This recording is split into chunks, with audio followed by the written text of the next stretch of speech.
4 days after the events of the first film, former assassin John Wick retrieves his stolen 1969 Ford Mustang Mach 1 from a chop shop owned by Abram Tarasov, brother of Vigo and uncle of Yosef.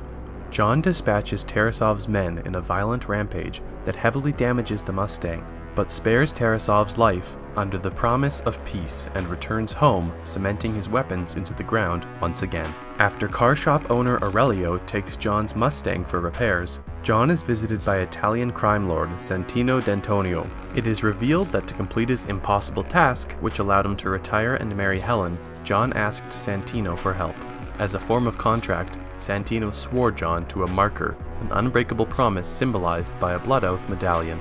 Santino presents the medallion to demand services from John, who declines, claiming that he is retired.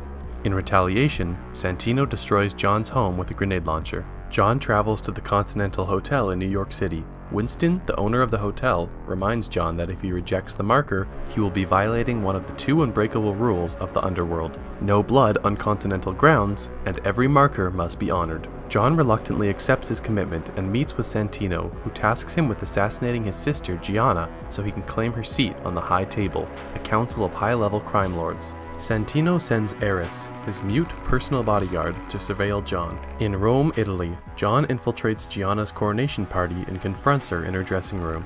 Faced with certain death, Gianna chooses to take her own life by slitting her wrists. As Gianna dies, John shoots her in the head to save her soul from damnation, and, consequently, to fulfill his oath to the marker.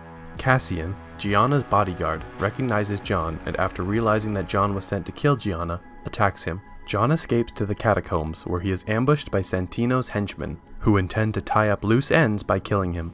After killing most of the henchmen, John is pursued by Cassian.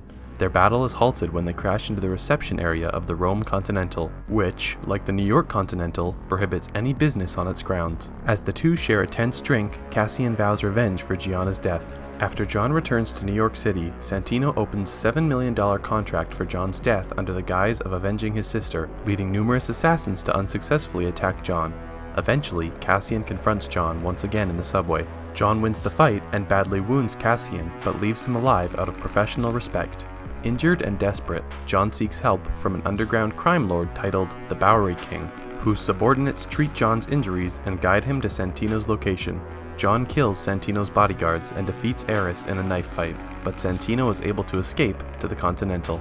Santino smugly makes it clear that he intends to remain indefinitely in its sanctuary. Despite Winston's warnings, John shoots and kills Santino in the Continental Lounge. The next day, Winston sends for John and explains that, per the High Table, the contract on John has been doubled and offered globally. As a consequence of killing Santino on Continental grounds, Winston declares John excommunicado from the Continental, losing all access and privileges to the Continental's underworld resources. However, Winston delays announcing John's excommunication and global bounty by 1 hour to give him a head start, and provides him with a marker for future use. Before leaving, John advises Winston to make it known that whoever tries to come after him will be killed. As John and his dog run through the park, dozens of cell phones around him ring, signaling that the global contract has been announced.